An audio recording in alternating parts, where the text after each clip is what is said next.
Good evening class 7 Sanskrit Ruchira की चतुर्थ पाठ के साथ मैं आज उपस्थित हूँ।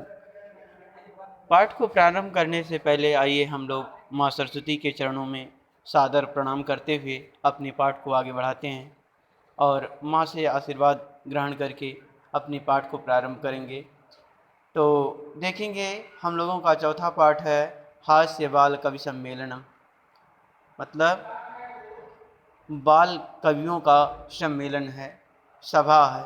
इसमें देखेंगे कि 4 बाल कवि हैं जो अपनी कविताओं से श्रोतागण का मनोविनोद कर रहे हैं। तो ये कवि जो है ये बालक ही हैं और 4 बाल कवि जो है बैठे हुए हैं मंच पर और अपनी कविता के द्वारा, अपनी कविता के माध्यम से लोगों का, श्रोतागण का जो है वह मनोविनोद कर रहे हैं। तो हम लोग देखेंगे कि विविधा वेशभूषा धारिण, विविधा वेशभूषा धारिण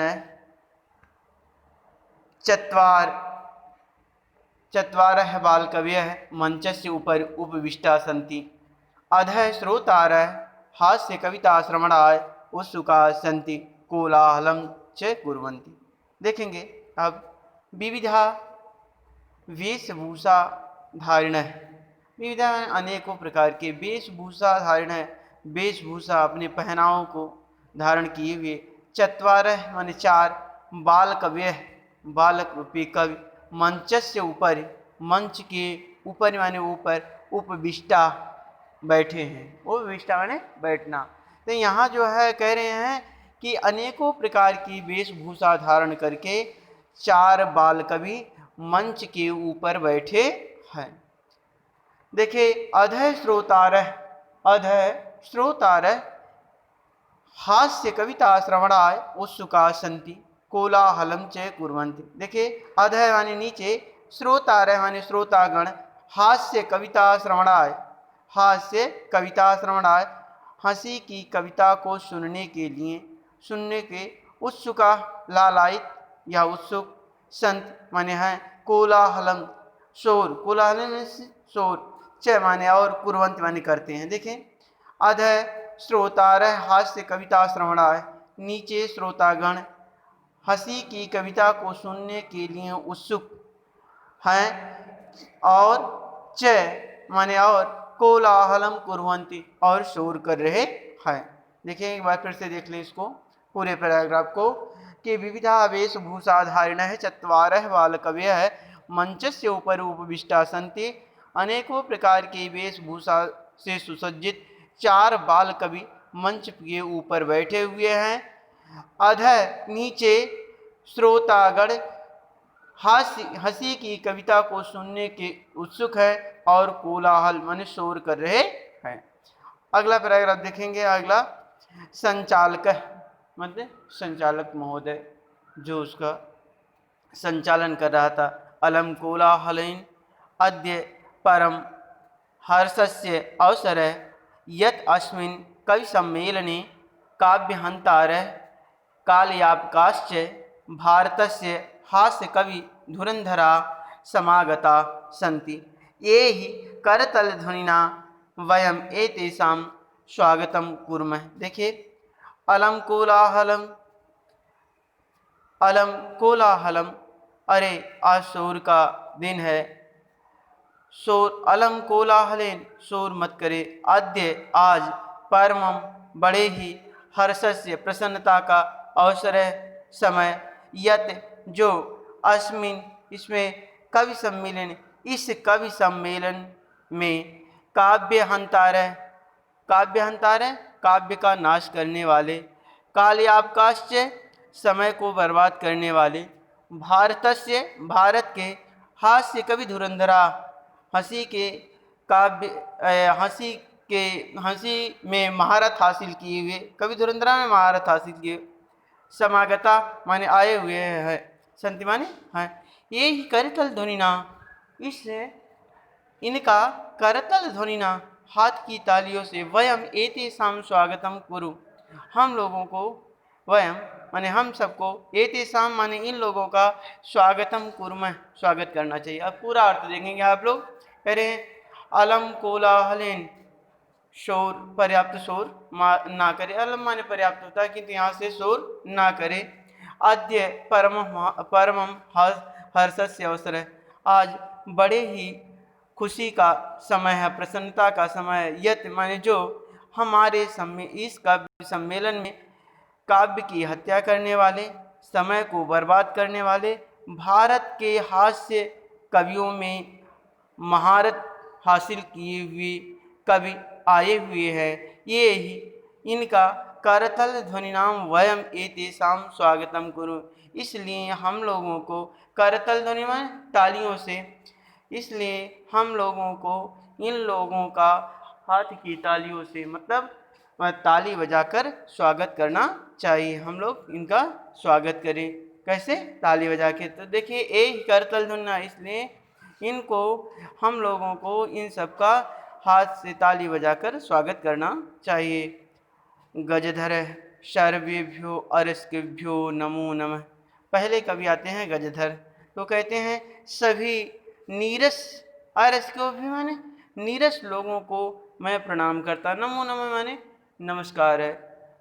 प्रथमम तावत अहम आधुनिक वैद्यम, पहले हम आधुनिक वैद्य को उद्देश्य स्वकीयम काव्यम श्रावयामि। पहले हम आधुनिक कवि को उद्देश्य मानकर अपनी कविता सुनाएंगे। तो क्या है उनकी कविता? पहली कविता जो है वह गजधर सुनाते हैं, और वह जो है अपनी कविता जो है वैद्य, आधुनिक वैद्य को उद्देश्य मानकर आधुनिक वैद्य पर अपनी कविता सुनाते हैं। तो क्या है? वैद्यराज्य नमस्तुभ्यम यमराज सहोदर, यमस्तु हरित प्राणम वैद्य प्राणान धनानि च।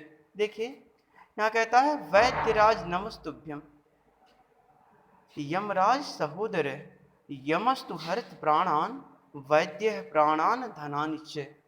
देखेंगे कहते हैं वैद्यराज, हे वैद्यराज कौन? यमराज सहोदर, हे वैद्यराज यमराज के सगे भाई, नमस्कार, नमस्तुभ्य नमस्कार। सहोदर माने सगे भाई, एक माँ से पैदा हुए जो बच्चे होते हैं वो सहोदर होते हैं, एक माँ बाप। तो यहाँ देखेंगे कि वैद्यराज यमराज सहोदर है, हे वैद्यराज और यमराज के सगे भाई, नमस्तुभ्य, मैं तुम्हें प्रणाम करता हूँ, नमस्कार करता हूँ। क्यों नमस्कार करता हूँ?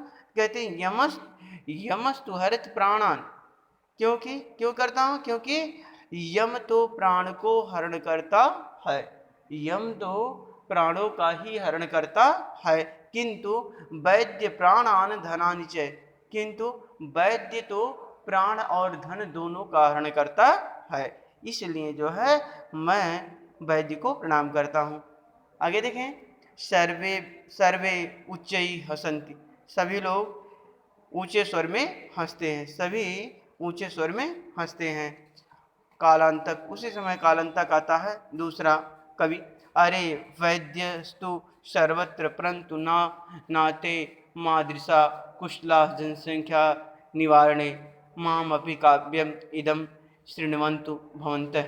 अरे वैद्य तो, डॉक्टर तो हर जगह मिल जाए, वैद्य माने डॉक्टर तो या वैद्य तो सब जगह हैं, परंतु ना ते मादृशा, ना परंतु वो मेरे जैसे, मादृशा माने मेरे समान, कुशल जनसंख्या निवारणे, जनसंख्या को कम करने में, परंतु मेरे जैसा जनसंख्या को कम करने वाले में कोई नहीं है। मामपि काव्यम इदम शृण्वन्तु भवन्तः, भवन्तः माने आप लोग, मामपि मेरे भी काव्य को, इदम इस, मेरे भी इस काव्य को सुनिए। क्या है?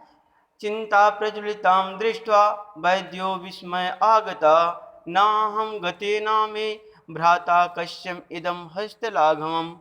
देखें, चितां प्रज्वलितां दृष्ट्वा, चिता माने भस्म, चिता में ऐसा होता है जो जिसे मृत व्यक्ति को जिसमें जलाया जाता है उसको चिता कहते हैं। प्रज्वलिता माने जलती हुई, दृष्टवा ने देख कर, वैद्यो विस्मय आगत, वैद्य भी आश्चर्य में आ गया। क्या? ना अहम गतो ना मे भ्राता कस्य कस्य एदम कस्य इदम हस्त लाघवम। देखेंगे, ना हम गतो, ना मैं गया, ना मैं भ्राता, ना मेरा भाई, कस्य मन किसका, हस्त लाघव, यह हाथ की कला, हाथ की सफाई किसकी जो है, यह हाथ की कला है। देखिए कह रहे हैं कि चितां प्रज्वलितां दृष्ट्वा वैद्यो विस्मय आगतम। जलती हुई चिता को देखकर वैद्य माने इस प्रकार से जो है जलती हुई चिता को देखकर वह यमराज भी जो है आश्चर्य में आ गया कि ना अहम गतो, ना मैं गया और ना मेरा भाई, किसके यह हाथ की सफाई है, किसकी जो है हाथ की ये सफाई है, हस्त लाघव मैंने किसके ये हाथ की कला है।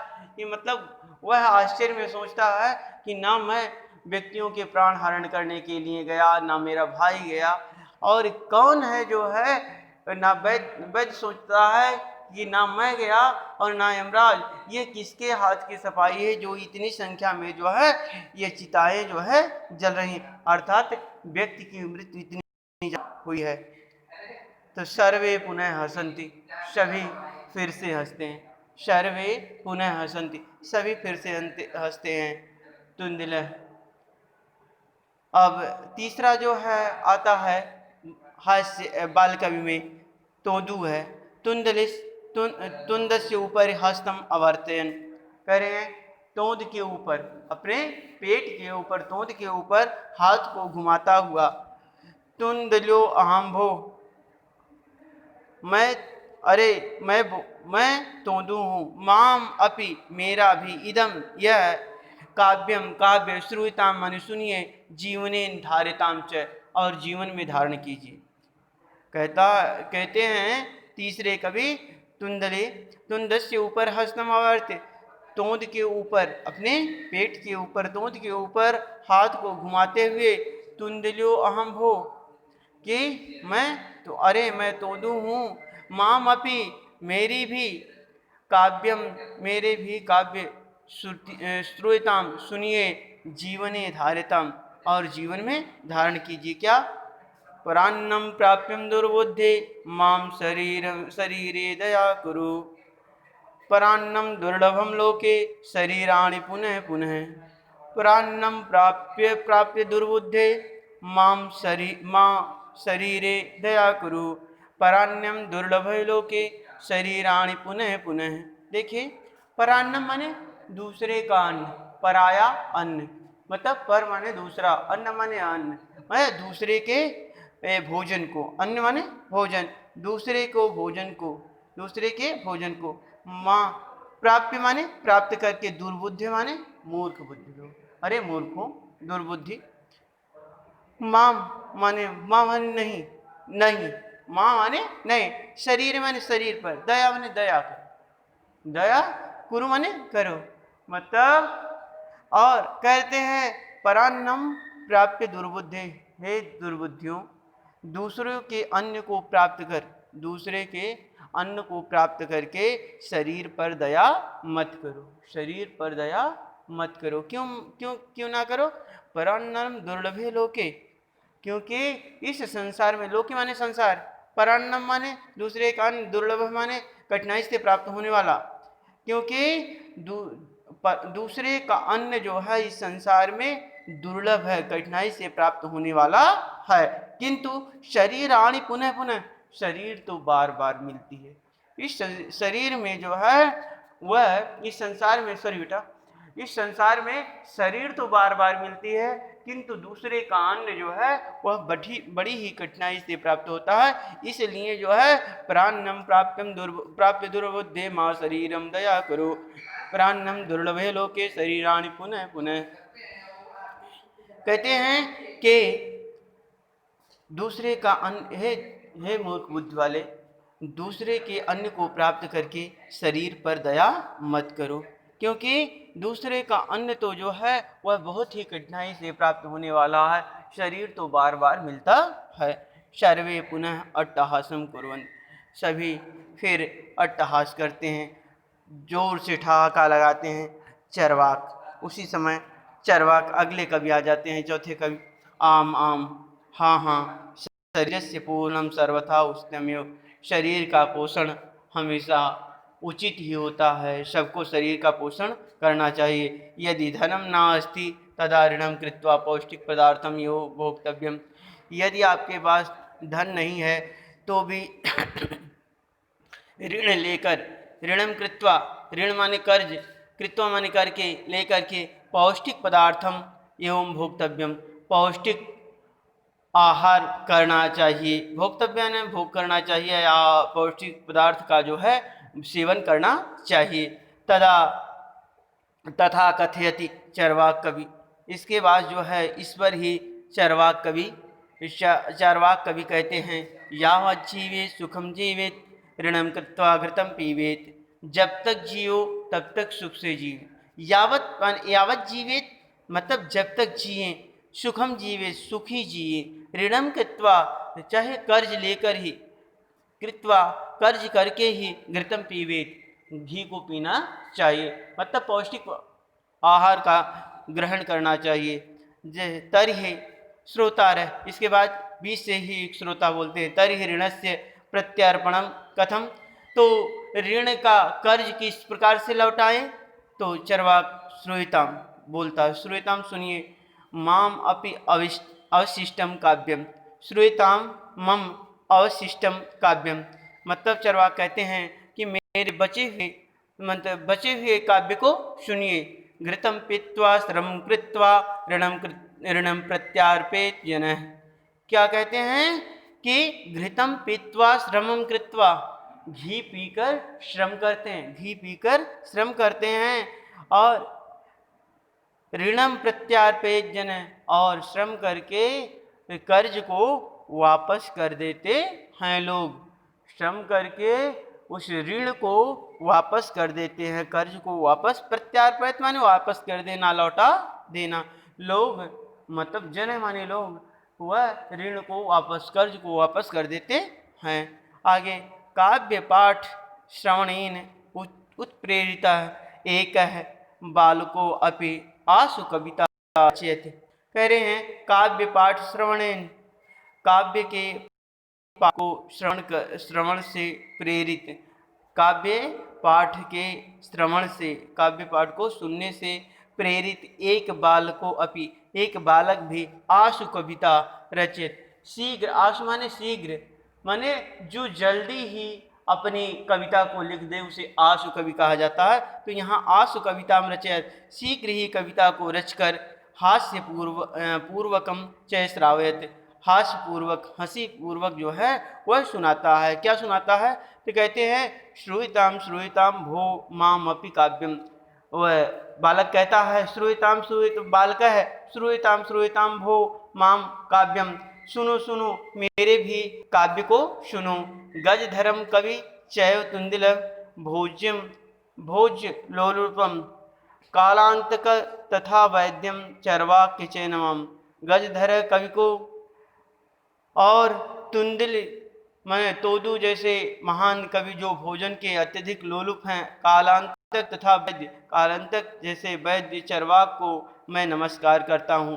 काव्यम श्रावित्वा हा हा इति कृत्वा, काव्य को सुनकर ऐसे हा हा हंसते हुए, अन्य च अपि हसन्ति, और दूसरे भी हंसते हैं, सर्वे गृहम गच्छन्ति, सभी लोग घर चले जाते हैं। दर्शालता बेटा शुभ संध्या आप लोगों को।